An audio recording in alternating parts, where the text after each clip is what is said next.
नमस्कार दोस्तों, स्वागत है आपका फिर से फोकस ऑन ज्योग्राफी में। जैसा कि हमने पहले वाले टॉपिक में बात की थी, हमारे पहला जो टॉपिक था उसमें हमने शुष्क मरुस्थलीय प्रदेश की बात की थी। आज हम बात करने वाले हैं हमारा सेकंड टॉपिक अर्ध शुष्क मरुस्थलीय प्रदेश की।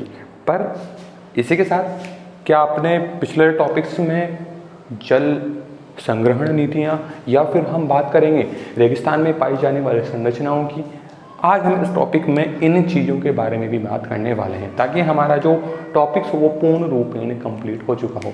तो टॉपिक स्टार्ट करने के पहले फिर से कहूँगा, लाइक कीजिए, शेयर कीजिए एंड सब्सक्राइब कीजिए। तो बात करते हैं आज हम अर्ध शुष्क मरुस्थलीय प्रदेश की। तो आप लोगों को एक चीज़ सबसे अच्छी पहले याद होगी कि मैंने आप लोगों को एक बात बताई थी, 25 सेंटीमीटर समवर्षा रेखा के पश्चिम में चलने पर क्या आ जाता है, शुष्क मरुस्थलीय प्रदेश आ जाता है। वहीं 25 सेंटीमीटर समवर्षा रेखा के पूरब में क्या है बेटा, पूरब में हमारा अर्ध शुष्क मरुस्थलीय प्रदेश आ जाता है। अब जो अर्ध शुष्क मरुस्थलीय प्रदेश है, ये अर्ध शुष्क मरुस्थलीय प्रदेश मुख्यतः 4 भागों में बटा हुआ है। ऐसे ही ये जो प्रदेश है 5 भागों में भी बांटा जा सकता है, पर मुख्यतः जितना एग्जामिनेशन में पूछा गया है 4 भागों में, तो हमने इसे 4 भागों में ही विभाजित किया है। चाहे तो हम गोडवार क्षेत्र को भी इसमें अलग कर सकते हैं, पर हमने लूनी के साथ में ही किया क्योंकि लूनी का ही एक भाग गोडवार क्षेत्र कहलाता है। तो अर्ध शुष्क मरुस्थलीय प्रदेश जो है बेटा वो 4 भागों में विभाजित है। पहला है घग्गर प्रदेश, दूसरा है शेखावाटी क्षेत्र, तीसरा है नागौर उच्च भूमि और चौथा है आपका लूनी बैसिन। तो सबसे पहले हम बात करते हैं घग्गर प्रदेश की। आप लोगों को ये याद होना चाहिए कि जो घग्गर प्रदेश है मुख्यतः क्या है, मीन्स घग्गर नदी का जो अपवाह क्षेत्र है बेटा वो हमारा घग्गर प्रदेश है। अच्छा, घग्गर प्रदेश में क्या है, घग्गर प्रदेश मोस्टली घग्गर नदी का वो क्षेत्र जहाँ पर वो अपवाहित होती है। अब अगर अपवाह की बात करें, वैसे मैं आप लोगों को पूर्ण रूपेण जो हमारा टॉपिक होगा नदियों से रिलेशन उसमें बताऊंगा, पर हम थोड़ी सी बात यहाँ भी जान के चलते हैं। क्या है, शिवालिक श्रेणियों से घग्गर नदी का प्रवाह की शुरुआत होती है। कहाँ से, शिवालिक श्रेणियों से। अब शिवालिक श्रेणियाँ क्या है, शिवालिक श्रेणियाँ मुख्यतः जब आप इंडियन ज्योग्राफी पढ़ोगे जब आप लोगों को समझ में आ जाएगा, हिमालय के 4 अलग अलग भाग हैं जिसमें सबसे छोटा जो भाग है वो शिवालिक श्रेणियाँ हैं। तो शिवालिक श्रेणियों से घग्गर की शुरुआत होती है और ये हनुमानगढ़ के टिब्बी नामक स्थान से राजस्थान में प्रवेश कर जाती है। मोस्टली यहाँ से प्रवेश करती है ये घग्गर नदी जो है वो यहाँ पर हनुमानगढ़ के टिब्बी नामक स्थान से प्रवेश करती है। पर ये क्या करती है, ये वर्षा ऋतु में बेटा इतनी लंबी हो जाती है कि ये पोर्ट अब्बास पाकिस्तान तक अपना जल ले जाती है। अब आए घग्गर प्रदेश, तो घग्गर प्रदेश वो क्षेत्र, मोस्टली आप लोगों को इतना सा याद रखना है, अर्ध शुष्क मरुस्थल में घग्गर प्रदेश वो क्षेत्र जहाँ पर घग्गर नदी का विस्तार है और इसका विस्तार सिर्फ 2 जिलों में है, वो है आपका हनुमानगढ़ और आपका श्री गंगानगर। तो हनुमानगढ़ और श्री गंगानगर में अपना फैलाव रखती है कौन, घग्गर नदी। दूसरी बात पे आते हैं हम, दूसरा जो पॉइंट होगा इसका वो होगा शेखावाटी प्रदेश के ऊपर। जो शेखावाटी क्षेत्र वो है जो आप लोग सब परिचित हैं, मोस्टली शेखावाटी क्षेत्र में सीकर, चूरू, झुंझुनू व नागौर सम्मिलित हो जाते हैं। अच्छा, आप लोगों को एक चीज़ तो याद है कि चूरू वो जिला है जो सर्वाधिक गर्म भी है और सर्वाधिक ठंडा भी है। पर इसके साथ आप लोग एक चीज़ और याद रखिएगा कि सर्वाधिक वार्षिक तापांतर भी चूरू में ही पाया जाता है। शेखावाटी क्षेत्र की बात करें तो शेखावाटी क्षेत्र में एक सबसे प्रसिद्ध नदी है इसी क्षेत्र की, वो है बेटा कांतली नदी। शेखावाटी क्षेत्र की जो प्रमुख नदी है वो है कांतली नदी और इसी क्षेत्र को क्या कहा जाता है, इस क्षेत्र को बांगर का क्षेत्र भी कहा जाता है। मोस्टली जो कांतली नदी है, हम लोगों ने एक चीज़ पढ़ रखी है कि बीकानेर चूरू में कोई नदी नहीं बहती है, पर कई बार वर्षा ऋतु में चूरू की सीमा पर जाके ये समाप्त हो जाती है। तो कहाँ पे है शेखावाटी क्षेत्र, चूरू, सीकर, झुंझुनू और मोस्टली हम नागौर की बात भी करें तो उत्तरी नागौर का ये क्षेत्र सम्मिलित होता है। क्या होता है, इस शेखावाटी क्षेत्र के ही पश्चिम में हमें क्या मिलती है, 25 सेंटीमीटर की समवर्षा रेखा मिलती है। अब हम लोगों ने पिछले टॉपिक्स में बात की थी बालू का स्तूपों के ऊपर, तो शेखावाटी क्षेत्र में सर्वाधिक अर्धचंद्राकार स्तूप या बरखान भी पाए जाते हैं। अब यहाँ क्या है बेटा, इस शेखावाटी क्षेत्र में क्या है, छोटे छोटे कुएं पाए जाते हैं जो कच्चे कुएं होते हैं। अब उन कच्चे कुओं को स्थानीय भाषा में जोहड़ या नाड़ा कहा जाता है। क्या? जोहड़ या नाड़ा कहा जाता है शेखावाटी क्षेत्र में पाए जाने वाले कच्चे कुओं को। कौन से? कच्चे कुएं। अब इन कच्चे कुओं में भी जो जोहड़ होता है उसका जो सर्वाधिक गहरा हिस्सा होता है वो चौभी कहलाता है। क्या? चौभी। जोहड़ का सबसे गहरा हिस्सा क्या कहलाएगा? चौभी। बहुत ज़्यादा डीप हो जाता है पर फॉर्मली याद रखने की चीज़ है। चौभी कहलाता है शेखावाटी क्षेत्र में। पर इस कच्चे कुएं के क्षेत्र को ढूंढाड़ के क्षेत्र में बेरा कहा जाता है। क्वेश्चन यहाँ बनता है, अगर आपसे ऐसा क्वेश्चन पूछेगा जो 100% बच्चों में से सिर्फ 5% बच्चे सॉल्व कर पाएँ तो वो सीधा पूछेगा कच्चे कुओं को शेखावाटी क्षेत्र में जोहड़ कहा जाता है, उन्हें ढूंढाड़ के क्षेत्र में क्या कहा जाता है? तो उन्हें ढूंढाड़ के क्षेत्र में कहा जाता है बेटा बेरा। वहीं यहाँ पे क्या है, इस क्षेत्र में सर्वाधिक चूने की परतें पाई जाती हैं। क्या पाई जाती है? सर्वाधिक चूने की परतें यहाँ पर पाई जाती है। पर इसी के साथ ये जो क्षेत्र है बेटा सर्वाधिक चूने के साथ साथ ही यहाँ पर फ्लोराइड भी पाया जाता है। क्या पाया जाता है? फ्लोराइड। अब फ्लोराइड की बात करें तो फ्लोराइड में सर्वाधिक, हमारे राजस्थान की बात करें तो सर्वाधिक फ्लोराइड जो पाया जाता है वो हमारे नागौर में पाया जाता है। कहाँ पर? सर्वाधिक जो पाया जाता है वो नागौर में पाया जाता है। हम इस नागौर में बात करेंगे। पर फ्लोराइड का जो क्षेत्र है, जैसे हमने चूने की, नमक की जो शैलें पढ़ी वो सर्वाधिक यहाँ पर है, और फ्लोराइड का जो क्षेत्र है वो इसी के जस्ट नीचे आ जाता है आपके नागौर उच्च भूमि के क्षेत्र में। तो तीसरे पॉइंट पे चलते हैं, वो है हमारा नागौर उच्च भूमि का क्षेत्र। ये किस लिए है कि नागौर उच्च भूमि का जो क्षेत्र है वो राजस्थान में समुद्र तल से औसतन 300 से 500 मीटर ऊंचाई पर स्थित है। क्या है? इस जो क्षेत्र में है बेटा, इस क्षेत्र में सर्वाधिक क्या पाई जाती है? इस क्षेत्र में सर्वाधिक खारे पानी की झीलें मिलती है। क्या मिलती है? इस क्षेत्र में सर्वाधिक हमें खारे पानी की झीलें मिलती है। वहीं एक बहुत अच्छी और बहुत हार्ड जो बात है, यहाँ पर ये खारे पानी की झीलें मिली है, इनका खारे होने का कारण क्या है? यहाँ पर बेटा क्या है? माइका शिस्ट, माइका शिष्ट नामक नमकीन चट्टानें मिलती है, जिस वजह से यह पानी खारा हो जाता है। कौन सी चट्टानें? माइका शिष्ट नामक नमकीन चट्टानें मिलती है, जिस वजह से यह पानी जो है क्या होता है? खारा हो जाता है। और राजस्थान में सर्वाधिक जो फ्लोराइड मिलता है वो आप लोगों को अभी मैंने बताया कि नागौर में मिलता है। अगर वो पूछे इससे भी ज़्यादा डीप कि नागौर में कहाँ मिलता है, तो नागौर में सर्वाधिक मिलता है बेटा मकराना में। कहाँ पे? मकराना में। अब फिर और भी ज़्यादा पूछे तो गांव भी पूछ ले, तो गांव में भी बेटा आयरवा गांव है, जहाँ पर मकराना के आयरवा गांव में सर्वाधिक लवणता या फ्लोराइड की मात्रा हमें देखने को मिलती है। बात आते हैं आगे हम लूणी बेसिन पे। तो अर्धचंद्राकार पहाड़ियों में एक होगी घग्गर नदी, दूसरी आ जाती है हमारी लूणी नदी। लूणी नदी जो क्या है बेटा, लूणी नदी का अपवाह जो क्षेत्र है वो अपवाह क्षेत्र मोस्टली अजमेर, नागौर, पाली, जोधपुर, बाड़मेर और जालोर में। कहाँ पर है? नागौर, अजमेर, पाली, जोधपुर, बाड़मेर व जालोर में है। वैसे ही मैंने एक चीज़ बताई थी, जो इसका जो क्षेत्र है इसे क्या कहा जाता है? इसे गोडवार प्रदेश भी कहा जाता है। क्या कहा जाता है? इसे गोडवार प्रदेश भी कहा जाता है। जो गोडवार क्षेत्र है वो इसे ही कहा जाता है। ठीक है। अब इसके साथ लूनी का जो प्रवाह क्षेत्र है वो इस क्षेत्र में सम्मिलित होता है। मीन्स लूनी बेसिन जहाँ जहाँ अपनी सहायक नदियों के साथ रहती है वो क्षेत्र जो है वो अर्धशुष्क, आपका जो अर्धशुष्क मरुस्थलीय प्रदेश है उसमें सम्मिलित होता है।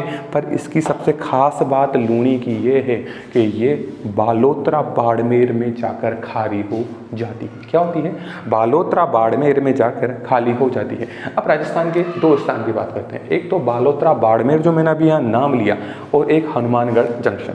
दोनों ही अर्धशुष्क मरुस्थलीय प्रदेश में ही सम्मिलित होते हैं, क्योंकि मैंने आपको बताया हनुमानगढ़ और श्रीगंगानगर क्या है, राजस्थान के सर्वाधिक नीचे स्थान है। एक तो बाड़मेर का बालोतरा और एक हनुमानगढ़ जंक्शन। कैसे, क्या है, जब घग्गर नदी में पानी की आवक बढ़ती है तो हनुमानगढ़ जंक्शन जो है वो अपने पेठे से नीचा है। मीन्स हनुमानगढ़ जंक्शन क्या है, इस नदी के पेठे से नीचा है और वहाँ पर घग्गर नदी की वजह से बाढ़ आ जाती है। वहीं अगर लूनी की बात करें तो लूनी का सर्वाधिक नीचा स्थान बाड़मेर बालोतरा हो जाता है। जब भी इसमें पानी की आवक बढ़ती है तो बालोतरा में बाढ़ का नुकसान होता है। ठीक है, अब आगे बात करते हैं। ये तो हुए हमारे अर्धशुष्क मरुस्थलीय प्रदेश के अलग अलग क्षेत्र। अब हम बात करते हैं कि रेगिस्तान में पाई जाने वाले अलग अलग संरचनाएं कौन कौन सी है। तो आप लोगों ने सबसे पहले जो एक नाम चीज सुना होगा, वो नाम सुना होगा आपने लाठी सीरीज का। आपने नाम सुना होगा लाठी सीरीज का, जो कि एक भूगर्भिक जल पट्टी है। क्या है, एक भूगर्भिक जल पट्टी है। मीन्स जो इसकी लंबाई है वो 80 मीटर इसकी लंबाई है, वह इसकी चौड़ाई है 60 मीटर। तो 80 मीटर क्या है, यह लंबी है और 60 मीटर यह चौड़ी है। क्या है, यह एक बहती जल धारा मिली है। क्या हुई है, यहाँ पर एक बहती हुई जल धारा मिलती है। तो किस क्वेश्चन पर यहाँ पर ये नहीं बनता कि क्या है ये। पहला क्वेश्चन बनता है कि ये जो जल पट्टी है वो कहाँ पर है। तो ये जो जल पट्टी है बेटा, ये पाकिस्तान के सहारे जैसलमेर के पोखरण से और मोहनगढ़ तक है। कहाँ पर है, यह पोखरण से और मोहनगढ़ तक है। पोखरण से मोहनगढ़ तक इसका विस्तार है। क्या है, भूगर्भिक जल पट्टी है। मीन्स क्या है, पृथ्वी के अंदर भूगर्भ में एक जल क्या बहता हुआ एक स्वरूप मिला जिसे लाठी सीरीज कहा गया और इसे ही भूगर्भिक जल पट्टी के नाम से जाना जाता है। दूसरा हमारे पास आ जाता है धामण। क्या जाता है, धामण। तो बेटा जो धामण है वो एक प्रकार की घास है। क्या है, एक प्रकार की घास है और मोस्टली इस घास का जो उपयोग करते हैं वो आदिवासी लोग करते हैं। कौन करते हैं, आदिवासी लोग इस घास का उपयोग करते हैं। और इस घास का उपयोग वो किस में करते हैं, इसका उपयोग होता है खून रोकने में। किस में उपयोग होता है इसका, खून रोकने में इसका उपयोग किया जाता है। दूसरी जो घास मिलती है यहाँ पे वो मिलती है बेटा आपकी सेवण घास। क्या है, ये भी एक घास है। और इस घास की विशेषता क्या है, जो गोडावन पक्षी है, कौन सी, हमारा जो गोडावन पक्षी है वो गोडावन पक्षी इस पर अपने अंडे देता है। क्या देता है, अपने अंडे देता है। वहीं गोडावन की प्रजनन स्थली भी सेवण घास ही कहलाती है। तो धामण और सेवण क्या है, पश्चिमी मरुस्थल में पाई जाने वाली दो घासें हैं। धामण घास वो घास है जो आदिवासी लोग अपने उपयोग में लेते हैं और इसका उपयोग मुख्यतः वो है खून रोकने में। वहीं सेवण जो घास है वो गोडावन पक्षी के लिए प्रसिद्ध है और गोडावन पक्षी की प्रजनन स्थली कहलाती है। फिर हम आते हैं कि इसमें और भी क्या चीज़ फेमस है। तो यहाँ पर एक नलकूप है जिसका नाम है चांदन नलकूप। आप सब ने सुन रहा होगा। चलो, इसका प्राचीन नाम क्या है, इसका जो प्राचीन नाम है वो है चौहान। क्या है, इसका जो प्राचीन नाम है या वास्तविक नाम जो है वो है चौहान। क्या है, इस चौहान को ही थार का घड़ा कहा जाता है। क्या कहा जाता है, बहुत सिंपल है, थार का घड़ा इसे कहा जाता है। पर क्वेश्चन यहाँ बन जाता है कि चांदन नलकूप है कहाँ पर। चांदन नलकूप है बेटा हमारे जैसलमेर में स्थित। नेक्स्ट जो आकृति बनती है, कई जल की आकृतियाँ बनती है, जल संग्रहण की आकृतियाँ बनती है। वैसे ही सबसे पहली जो आकृति आ जाती है हमारे पास वो आती है प्लाया की। कि प्लाया होती क्या है, प्लाया क्या है बेटा, वायु के द्वारा अपर्दित। क्या है, वायु द्वारा अपर्दित मृदा क्या करती है, यह बड़े बड़े गड्ढों का निर्माण कर देती है। वायु के द्वारा अपर्दन होता है भूमि का और बड़े बड़े गड्ढों का स्वरूप हो जाता है। वहीं इन बड़े गड्ढों में वर्षा ऋतु में पानी भर जाता है जिन्हें कहा जाता है प्लाया। क्या कहा जाता है? प्लाया। पर इन्हीं गड्ढों के समान कुछ छोटे छोटे गड्ढे भी बन जाते हैं। क्या है? वायु के अपरदन से बालुका के ऊपर छोटे छोटे गड्ढे बन जाते हैं। इन छोटे छोटे गड्ढों में भी पानी भर जाता है, पर इसे प्लाया कहा जाता है। पर छोटे छोटे गड्ढों में जब पानी बनता है तो उसे टाट व रण कहा जाता है। बड़े गड्ढों क्या कहा जाता है? प्लाया। वो छोटे छोटे गड्ढों क्या कहा जाता है? टाट व रण कहा जाता है। ऐसे ही एक और है, वो बनती है आपकी बजादा। क्या बनती है? एक बनती है आपकी बजादा। बजादा क्या होती है बेटा? मरुस्थलीय पर्वत क्षेत्र जो होते हैं, जैसे ये पर्वत है, ठीक है, और ये डेजर्ट एरिया है, और यहाँ पर भी कुछ पर्वत है। अब इन पर्वतों से क्या है? इन पर्वतों से पानी नीचे बहकर आता है। इधर से आया, इधर से दोनों मिले और यहाँ तक आया। अब क्या है? मरुस्थलीय पर्वतीय क्षेत्रों से जब पानी ऊपरी भाग से नीचे बहकर आता है, परंतु वह पानी नीचे सतह पर नहीं पहुंच पाता है। क्या होता है? जब मरुस्थलीय क्षेत्रों में पर्वतों से पानी बहकर नीचे आता है पर वह समतल मैदानी क्षेत्र में नहीं आ पाता है, उसे कहा जाता है बजादा। क्या कहा जाता है? बजादा। वैसे ही यहाँ पर एक सबसे अच्छा, बहुत प्यारा सांप मिलता है। वरना सर प्यारा भी सांप होता है? हाँ, बहुत प्यारा होता है, क्योंकि इसके पीछे एक झुंझुना सा लगा रहता है, बहुत अच्छा दिखता है। सांप भी देखने में अच्छे लगते हैं। एक ब्लैक है, एक कोबरा है, देखने में थोड़ा घबराहट हो जाती है, पर ये एक बड़ा सुंदर सा सांप है जिसको पीवड़ा कहते हैं। और इतना अच्छा सांप है कि अगर आप सो रहे हो तो इतनी आसानी से जहर छोड़ता है कि आदमी सोता ही रह जाता है। ये इसलिए फेमस है, जाना तो ये जाता है कि ये सांस में जहर फैला देता है, पर अब कारण सामने ये आया है कि यह सांप इतनी तीव्रता से काटता है कि इसके काटने का पता नहीं लगता है, और इसके पीछे छोटा सा झुंझुना सा लगा रहता है, उसे कहते हैं पीवड़ा सांप। रेगिस्तान में बहुत तेज गति से दौड़ता है ये सांप, ठीक है। पीवड़ा के साथ बाद में हम नेक्स्ट लास्ट पे आते हैं बालसन। एक आकृति और बनती है, कौन सी बनती है? बालसन की आकृति बनती है। बालसन आकृति क्या बनती है? यहाँ लिखते हैं इसे बालसन, ठीक है। अब बालसन को मैं आप लोगों को ऐसे समझाता हूँ कि जो ये डेजर्ट एरिया है, क्या है? Desert area. इस डेजर्ट एरिया में इस तरफ भी पहाड़ है, इधर भी पहाड़ है, यहाँ पर भी पहाड़ है, और यहाँ पर भी पहाड़ है। मीन्स इसके चारों तरफ क्या है? पहाड़ ही पहाड़ है। अब इन पहाड़ों से क्या होता है बेटा? जल नीचे रिसक के आता है। क्या आता है? जल नीचे रिसक के आता है, और ये इस बीच के स्थान पर आकर इकट्ठा होने लगता है।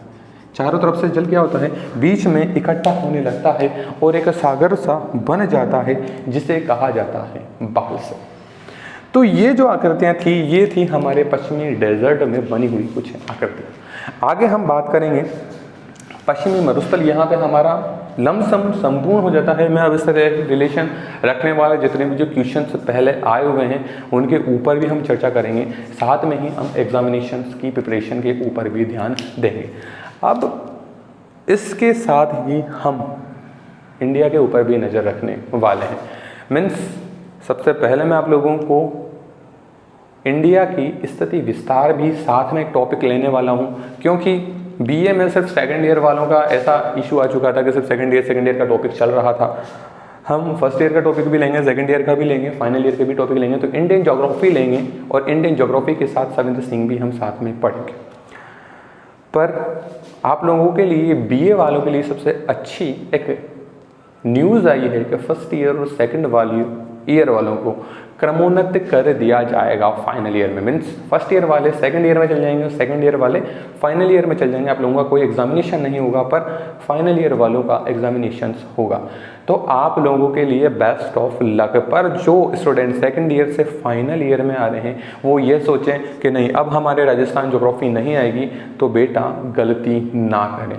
राजस्थान ज्योग्राफी इस ईयर नहीं आएगी, पर जो नेक्स्ट ईयर आप जब कंपटीशंस की तैयारियों में उतरने वाले हो, या फिर आप जिसकी तैयारी कर रहे हो, उसमें राजस्थान अच्छी तरह आप लोगों के आने वाला है। तो जिस तैयारी को आप छोड़ो ही नहीं ना, राजस्थान पूर्ण रूपेण कंप्लीट करके छोड़ो। मेरा ये कहना है। तो नेक्स्ट हम बनेंगे अरावली के साथ, क्योंकि नेक्स्ट टॉपिक बन जाएगा हमारा अरावली।